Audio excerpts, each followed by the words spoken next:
You were born in a hospital room that costs more per night than most people's monthly rent. Not because you were sick, because your father doesn't take chances. Two private security guards stood outside the door before you were even born. A nurse later joked that your birth certificate should include the word secured. Your father made his first billion before he turned 40. By the time you arrive, his company already owns buildings in cities you can't pronounce yet. Your first toy isn't a teddy bear. It's a custom-made robot ordered from Japan. Your first birthday party costs more than most weddings. There's a magician, a private zoo, and a cake delivered by helicopter because your father thought it would be funny. You're 1 year old. You don't remember any of it, but millions of people see the photos online. Because when your father moves, the world pays attention. Your childhood unfolds inside a house so large that visitors get lost on the way to the bathroom. 7 living rooms, 3 swimming pools, a garage with more cars than most dealerships. From the outside, it looks like a dream. Inside, it feels strangely quiet. Your father travels constantly. New York, Dubai, Tokyo, London. Sometimes you see him on television more than in person. When he does come home, the house changes. The staff moves faster, phones ring more, meetings appear out of nowhere. And suddenly, the man everyone calls a visionary is sitting across from you at dinner asking about your math homework. He listens, but his phone vibrates every 30 seconds. You learn early that billionaires don't really stop working. They just change rooms. At 8 years old, you realize your life isn't normal. A classmate comes over after school. He stares at the driveway for a full minute. Your dad owns all these cars? You shrug. To you, they've always just been there. But when his mother arrives to pick him up, she asks a question adults often ask around you. So, what does your father actually do? You try to explain. Investments, companies, startups. But halfway through, you realize you don't fully understand either. All you know is that people treat your father like gravity. Everything seems to orbit around him. At 12, the internet discovers you. Not because you did anything, because someone took a photo of you getting out of your father's car. Within hours, the headline spreads everywhere. You read the comments. Teenage years come with a strange kind of pressure. Your friends talk about their future careers, but when people ask about you, the question sounds different. So, are you going to run your father's company someday? At 16, your father takes you to your first board meeting. 20 executives sit around a polished table. Most of them are old enough to be your grandparents. They talk about numbers with so many zeros you lose track halfway through. At one point, someone asks your opinion. The room turns toward you. You say something simple. Everyone nods like you just delivered a brilliant insight. On the drive home, your father laughs. "Don't worry," he says. At 18, you leave for university. For the first time, you're somewhere your father didn't build, but the last name follows you anyway. Some people want to be your friend immediately. Others avoid you completely. You never know which ones are genuine. Your roommate Googles your family the first night. You pretend not to notice. At 22, your father offers you a choice. You can join the company immediately, a corner office already waiting, or you can do something else. But he gives you one warning. Whatever you do, people will say it only worked because of me. For the first time in your life, you realize money doesn't remove pressure. It multiplies it. Years later, you visit your father at his office, the same office where deals worth billions were made. He looks older now, still powerful, but slower. The giant windows behind him show a city his companies helped shape. He asks you a simple question. Are you happy? Not successful, not famous. Happy. You hesitate before answering, because growing up as the son of a billionaire teaches you many things. How money moves, how power works, how influence spreads. But happiness? That's the one thing nobody can inherit. You leave the building and step into the street. For the first time, no one recognizes you. No headlines, no expectations, just another person walking through the city. And for a moment, that might be the most valuable thing in the world. Level 1, The Outsider. You don't belong here. At least, that's what it feels like. The email says, Executive Office Building, 9:30 a.m., formal attire. You read it 3 times. You're not a politician. You've never run a campaign. You've never even been inside the White House. You're just someone who studies power from the outside. You land in Washington, D.C. with one suitcase and a racing mind. What if they realize you're not ready? What if this was a mistake? What if you're the least qualified person they've ever interviewed? The building doesn't look dramatic. No movie music, no slow-motion flags, just security checkpoints, serious faces. Silence. Your phone is taken, your ID scanned. You're handed a temporary badge with your photo slightly off-center. You stare at it. This is real.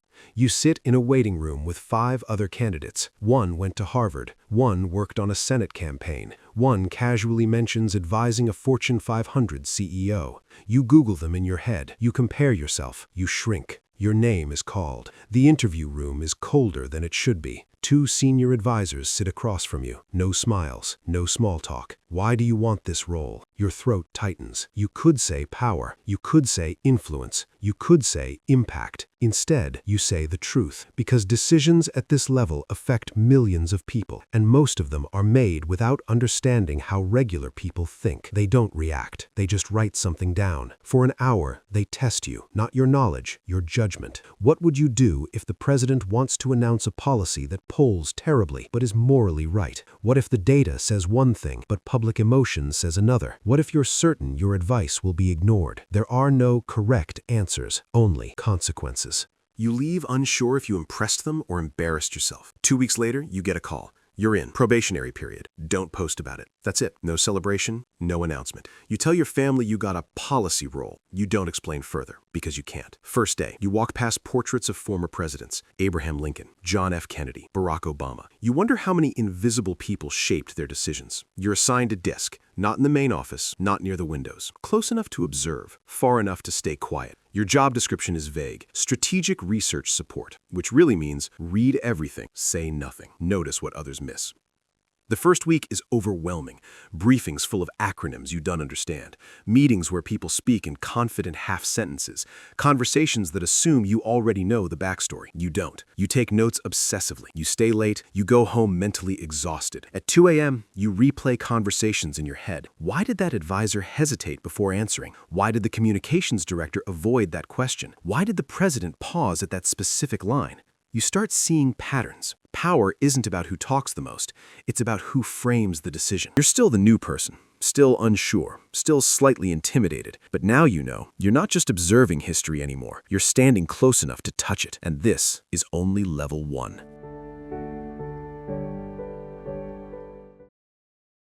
The collision doesn't throw you to the floor. It barely moves you at all.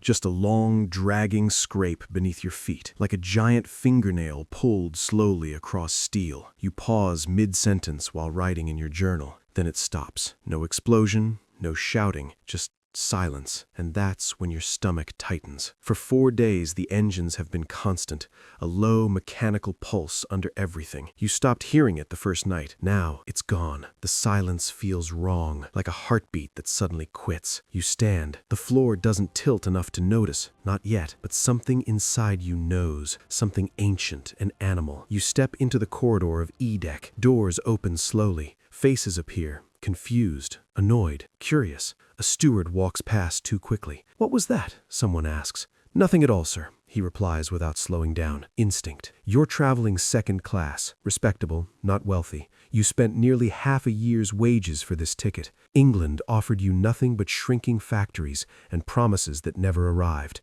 America was supposed to be different. A cousin in New York wrote to you about work, about opportunity, about streets loud with ambition. This voyage was the bridge between who you were and who you were about to become. It was supposed to be simple. 5 days at sea, good meals, clean sheets, stories to tell. The ship itself felt invincible, floating proof that mankind had mastered nature. You believed it.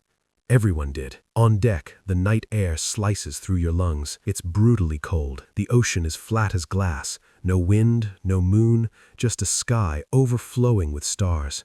You've never seen so many. For a moment, it feels peaceful, too peaceful. Passengers gather in clusters, some laughing, some irritated at the interruption. A man jokes that they must have thrown a propeller. A woman complains about being pulled from her card game. No one looks afraid. Why would they? This ship was called unsinkable in every newspaper. Then you notice it, the faintest downward angle toward the bow. So small you think you imagined it, but when you walk forward, your body leans ever so slightly without meaning to. A crewman rushes past carrying life belts. You catch his sleeve. Was it an iceberg? His eyes meet yours.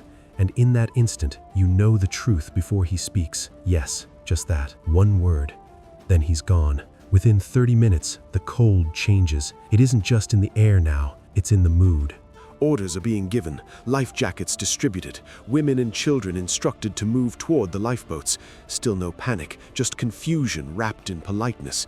You help an older woman secure her belt. It's only precautionary, she insists. You nod, but the deck beneath you is unmistakably slanted now, 5 degrees, maybe more, enough that loose chairs slide if nudged, enough that your stomach drops with every step. The first lifeboat lowers half empty. You watch it descend, half empty. No one believes this is permanent. Surely the ship will stabilize. Surely help is near. Surely something this massive cannot simply disappear. You do the math in your head. Over 2,000 people aboard, barely enough boats for half. You see a father place his daughter into a lifeboat. He smiles at her. She smiles back. Neither of them believe this is goodbye, but both of them know it might be. The angle sharpens. 10 degrees, 15. Walking feels like climbing. People begin to slip. Conversations grow sharper. Fear moves through the crowd like electricity. Some men try to rush the boats. Shots are fired into the air. The illusion cracks. You hear it inside the ship, a deep rushing roar echoing through corridors below, like the ocean claiming rooms one at a time. Someone is shouting for a wife who cannot be found. The ship groans. For a moment, everything glows gold against the black ocean. Then, darkness swallows it. The stern lifts higher, 20 degrees. 30. People slide past you, grabbing rails, screaming. You cling to iron with frozen hands. The sky tilts above you. The stars feel closer now. The world narrows to cold metal and gravity. Then, it happens. A crack like thunder. The ship breaks. Not cleanly, not gently. A violent tearing that splits steel like paper. The forward half disappears into the sea. 40 degrees. 50. You are nearly vertical. People tumble past in silence or screams. You can't tell which anymore. The night is filled with voices. Hundreds. Crying, begging, praying. It feels warm, heavy, sleepy. The screaming has stopped now. The ocean is quiet again, as if nothing happened, as if it didn't just swallow the greatest ship ever built. You think of your mother, of the letter waiting unanswered, of America, of the life that almost began. You look at the sky. The stars are impossibly bright, indifferent, beautiful. The sea keeps what it takes. By dawn, the RMS Carpathia will arrive. 700 will live, more than 1,500 will not. The name RMS Titanic will become legend, but you will never know that. The cold finishes what the iceberg began. The ocean closes over you, and the stars remain.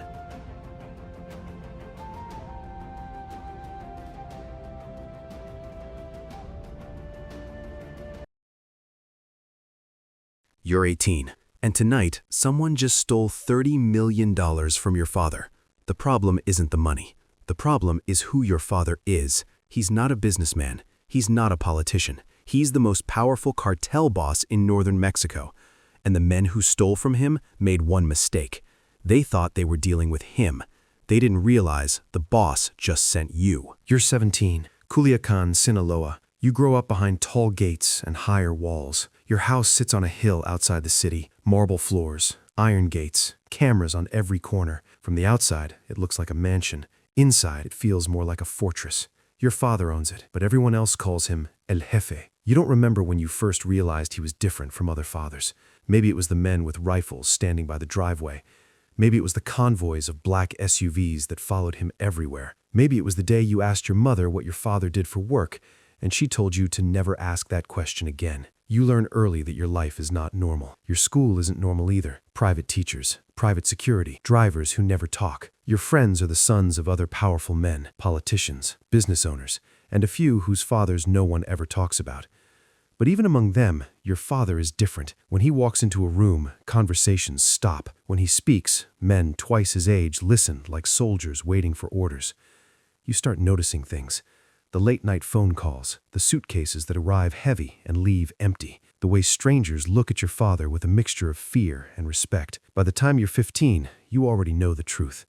Your father isn't a businessman. He's a cartel boss, one of the most powerful men in northern Mexico. And that makes you something dangerous, the son of the boss. Your father keeps you away from the business. At least, that's what he says. You focus on school, he tells you. Leave the rest to me. But the business has a way of finding you anyway. When you're 16, a convoy follows your car home from school for 3 days straight. Same truck, same men inside. Your security team notices. They double the guards at the house. Your father doesn't say much, but that night, the convoy disappears. No one explains why. In your world, explanations are rare, but messages are very clear. You turn 18 on a warm night in June. Your father throws a party at the ranch outside the city. Music, fireworks, tables full of food. Men you've seen your whole life shake your hand like you're already one of them. You're a man now, they say. Your father watches quietly from across the courtyard. Later that night, he calls you into his office. It's the only room in the house, a large wooden desk, 2 chairs, a map of northern Mexico on the wall. He pours 2 glasses of whiskey. It's the first drink he ever offers you. You know what I do, he says. It's not a question. You nod. He studies your face like he's trying to read the future. I tried to keep you away from it, he says, but men like me don't get normal lives. He slides a folder across the desk. Inside are photos, satellite images, names, coordinates. You look up. What is this? He leans back in his chair. A test. A shipment went missing near the border 2 days ago. 800 kilos, $30 million on the street. The men responsible disappeared before anyone could ask questions. Your father wants them found, and he wants you to do it. Not because you're ready, but because everyone else needs to see what happens when someone steals from your family. You spend the next 2 days talking to people, drivers, warehouse managers, lookouts. At first, they don't take you seriously. To them, you're still the kid who grew up behind the gates. But the moment they realize your father sent you, the tone changes. People start talking. A truck was seen leaving the warehouse before dawn. Wrong license plates, wrong driver. A man named Mateo signed the logbook that morning. Mateo hasn't shown up to work since. You find his apartment in the south side of the city. Door unlocked, lights still on, but the place is empty. One of them asks. You look back at Mateo. He's trying to read your face, trying to guess what kind of man you are. You lean closer so only he can hear you. You made one mistake. What? You thought this was about money. Then you step back. Your men understand immediately. 2 of them drag him outside. The trucks leave 10 minutes later. 800 kilos recovered. Problem solved. But that's not the real victory. By morning, every man in the organization hears the story. The boss's son found the stolen shipment in 48 hours, handled it himself, didn't hesitate. Your father calls you into his office again that night. He pours 2 glasses of whiskey, same as before, but this time he raises his glass. Now they know. You take a sip. Know what? He smiles faintly, that the next boss is ready. Outside the compound, the city lights stretch across the valley. Your phone buzzes in your pocket. A new message, a new problem, a new job. And you realize something your father understood a long time ago. Being the cartel boss's son isn't a title, it's a life sentence. Because once people learn what you're capable of, they never stop asking for more.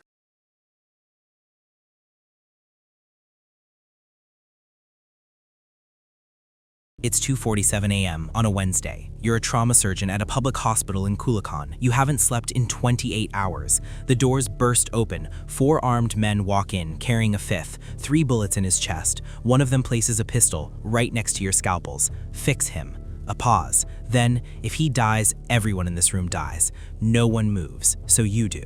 4 hours of surgery, sweat dripping into your eyes, hands steady anyway. You remove 2 bullets clean. The 3rd, too close to the spine. You leave it. He lives. They take him. No names, no paperwork, no police. Just silence. You go home thinking it's over. It isn't. A week later, a knock at your door. A man in a suit, clean shoes, expensive watch, calm eyes. Too calm.